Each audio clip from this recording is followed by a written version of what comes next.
I have you.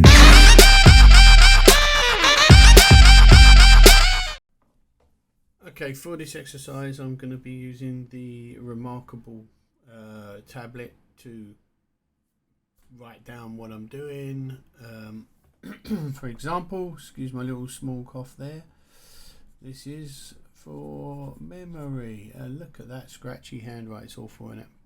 Anyway, let's get straight to the point. Once you've finished this lesson, I expect you to be able to remember a phone number. I don't know how many digits your phone numbers are where you are, but let's just say 7, 8, 9 numbers. Let's go for 9. Why not? Nine's a hard number to remember, and you'll be able to replay this number back to anybody the following day, the following week, the following month. Pretty straightforward. So first of all, we're going to do single numbers. So we're going to take 0, 1, 2, 3, 4, 5, 6, 7, 8 and 9.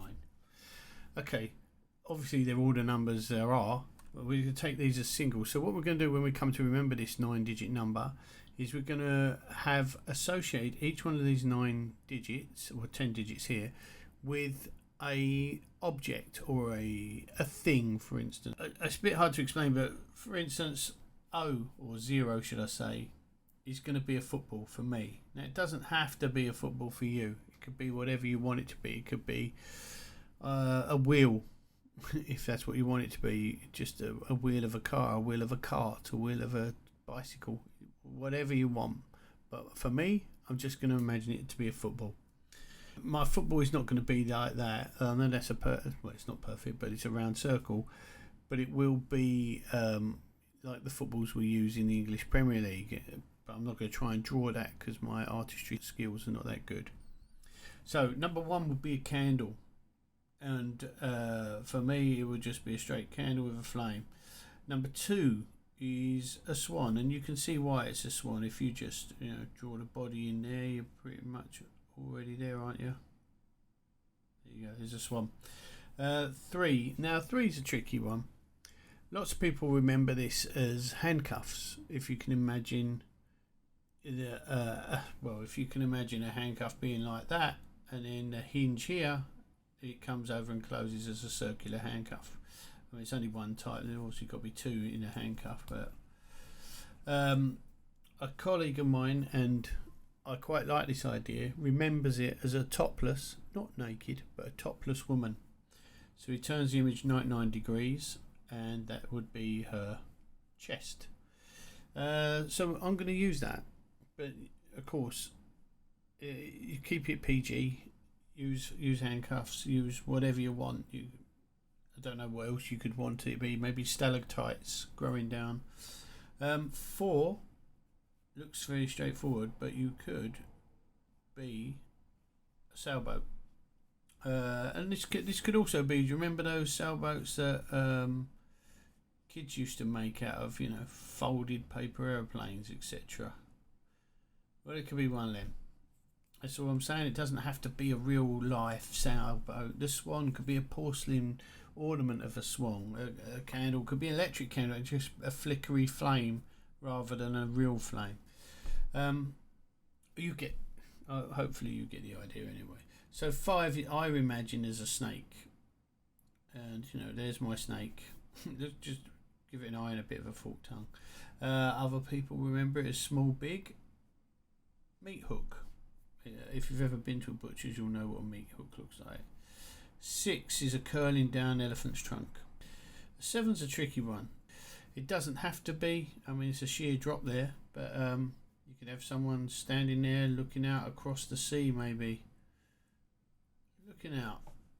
But if you can think of something better for 7, maybe for you a 7 on its side is I don't know what that was. We can forget that ever happened. 7 is sledge. If you turn that 90 degrees, it's a sledge. Or watch this bit of artistry here. You're gonna like this. It's a quad bike. See what I did there? It's not that bad, is it? But you can remember it whatever you want. If it's a quad bike, remember it as I don't know why I said quad bike. It's not a quad bike, is it? It's a jet ski. really feel like I messed that one up. But anyway, you get the idea. I remember it as a cliff. 8 is a snowman. You can see why. And 9 is a balloon with the string coming down. Okay, so there's your 9 digits. Now I want you to go into your house. Don't go into it. Say this is your front door here. This is the way in, and here's the street here. Here's your front door. Now what I want you to do is create a 9-point journey around your house. So point 1 is obviously here as you come into your house.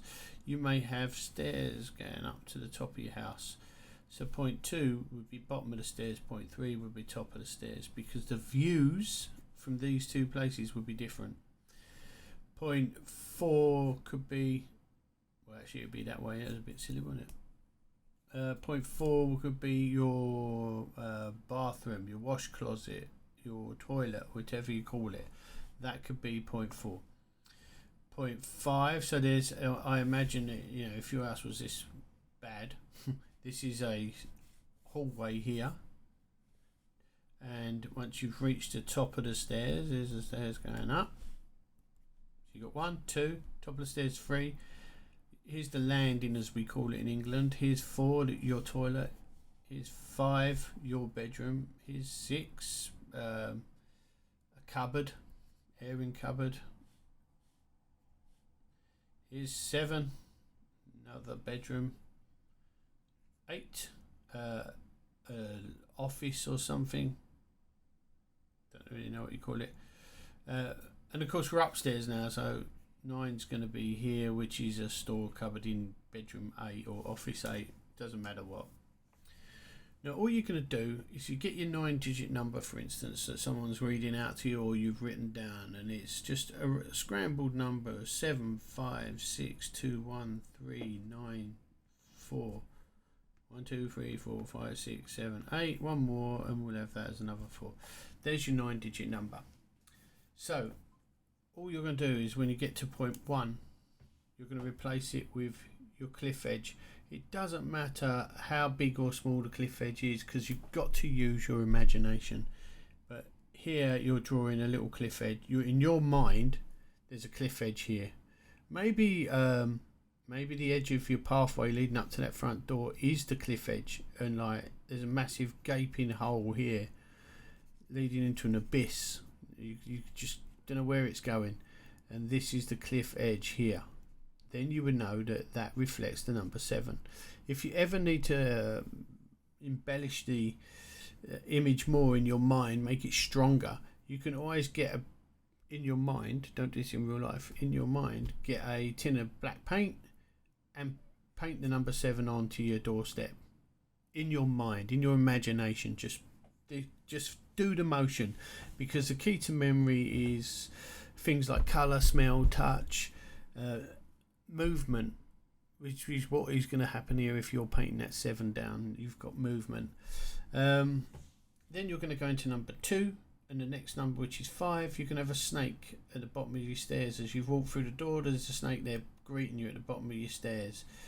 You're a bit scared, but you're not too scared. It doesn't seem bothered. It rolls over to the corner and curls itself up as if it's going to sleep, so you go around it.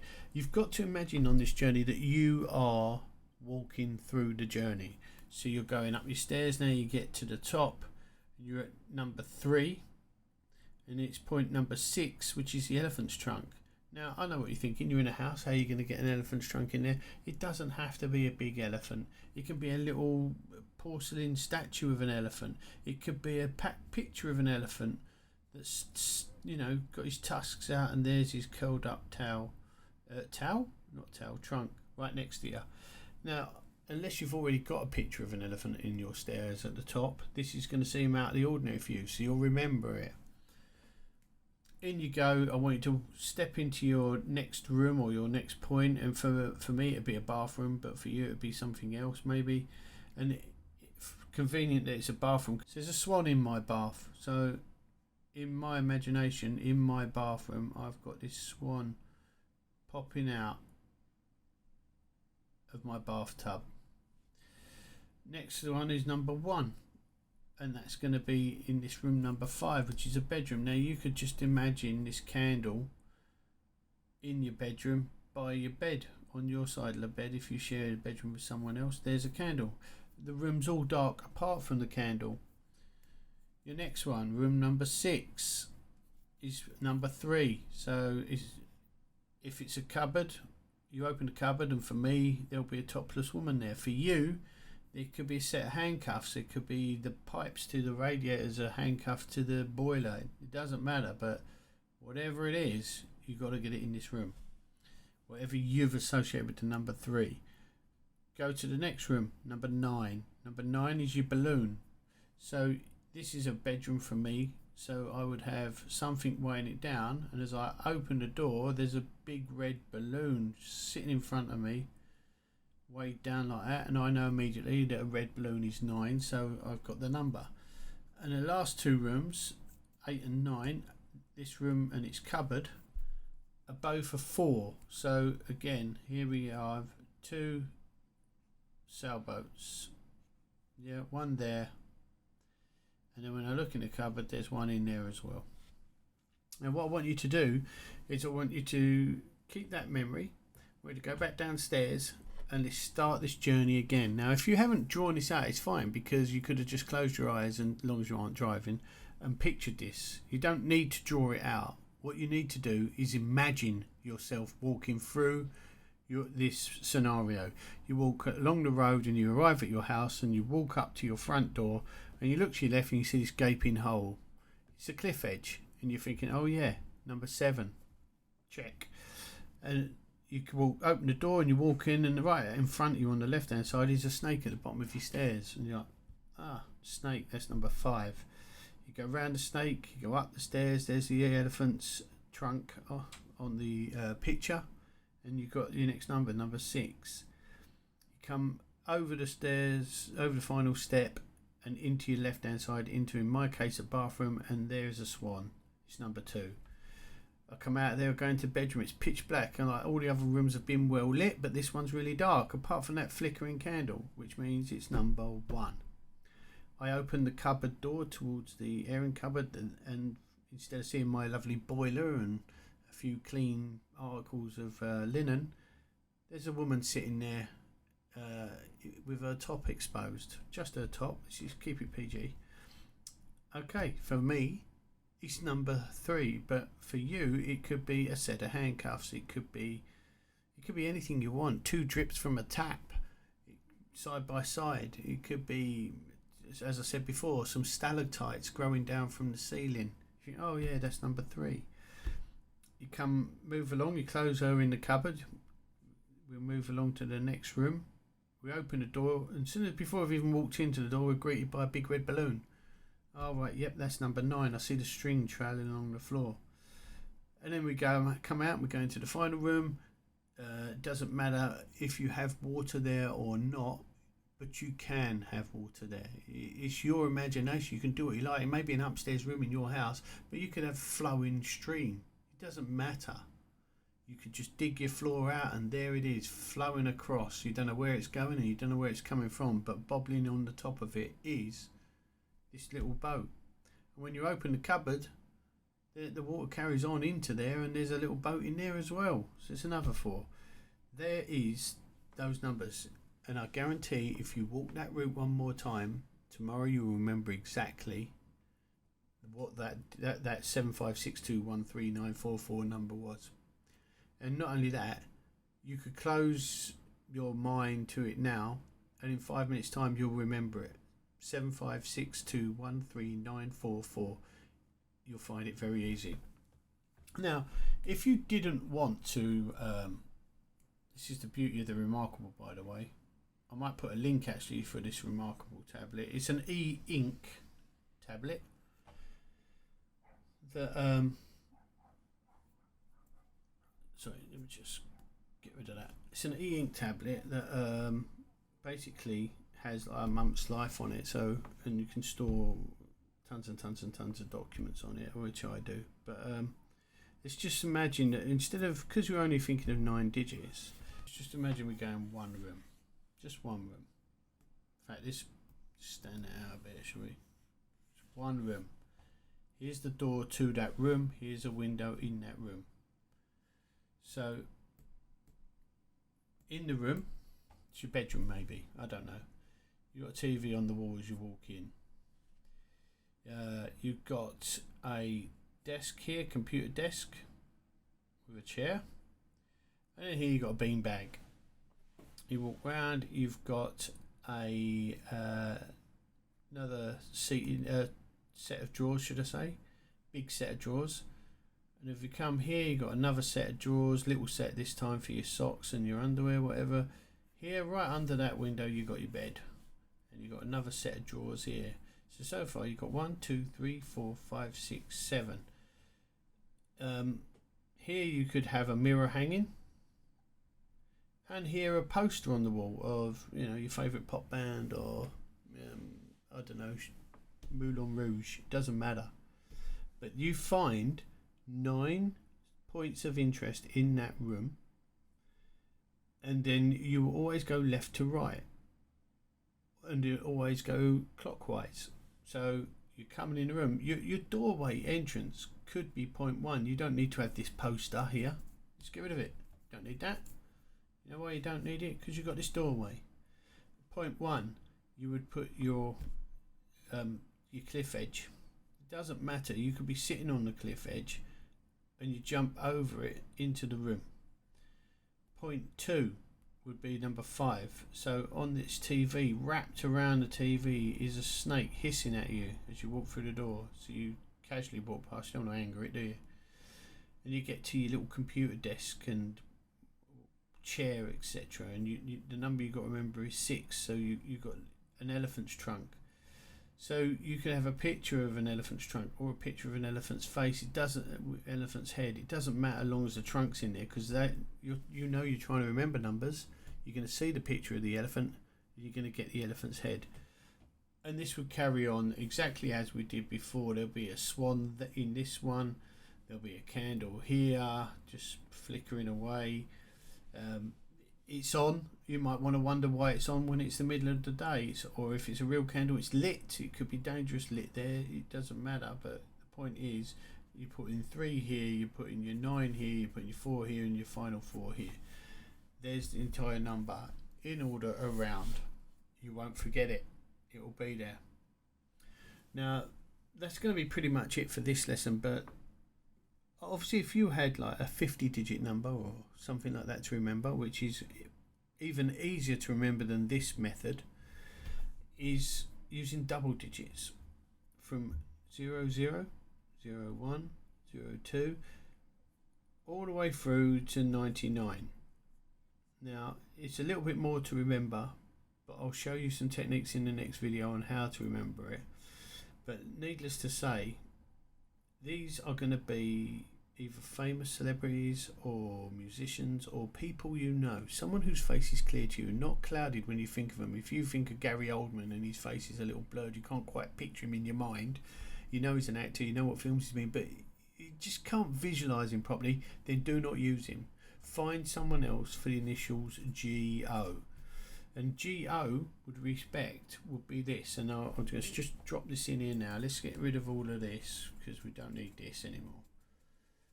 I know I said this is for the next lesson, but I want to show you this anyway. Just quickly touch on it so you get an idea. You may even be able to, before you watch the next video, get your celebrities in order. 0 is O. Then it's easy. A, B, C, D, E. Skip F, G, H, skip I. And 6 is going to be S because 6 begins with S, and 9 is going to be N because 9 begins with N. There's all the letters you're going to need. So you can see that Gary Oldman is 70. Sorry, he's 70. I thought he was 70 something. It was 70. So you understand that you're going to picture this celebrity sat in the room at the desk maybe. But you remember the celebrity is 2 numbers, 7 and 0. So obviously if you was to remember this number, you're not going to be using 70 because it's the first digit is 75, and you'd have that here in your doorway. Let's just get rid of some of this scribbling out here and redraw this. Here's your doorway. 75 is going to be here. So of course now for 9 numbers you're going to need less things. You're going to need 2, 3, 4. You're going to need 5 instead of 9. 5 points of interest in your room, and you're going to use celebrity or person you know, and the number 4, which is the sailboat, and you're going to put them around your ring. 62, 13, which is like for instance 13 is Alan Kirbishley, so 13 A 1 and 3 is C, Alan Kirbishley. He is a ex-football manager of a football club I support called West Ham. Fantastic, right? You get where this is going. So when you pick your celebrities, you've got to think of someone beginning with N and D for 94, because this is what's here, 94. Who can you think of? Who comes to mind? ND. Novak Djokovic, maybe, the tennis player. So that's who you have at this point. 94. He'll be sat here, and then your single number 4, the sailboat, will be right after him. Just sat there like that. Maybe he's playing with it. If he's playing with it, he's got to put it down on his right hand side, because you're going to read it left to right, and you want the number in order. There's no point remembering a phone number out of order. You want the numbers in order. So I actually have, and I'll show you this on the tablet. Why not? Into here. Okay.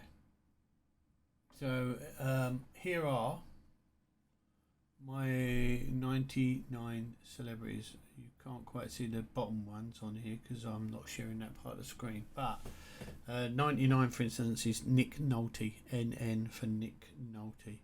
75 that you can't see down here. You can't see 75 because it's just below Gerard Depardieu. Is Gloria Estefan, you might not know who she is. And just below Charlton Heston here, I have 39 is Chuck Norris. There are your 99 memorable, my 99 memorable people.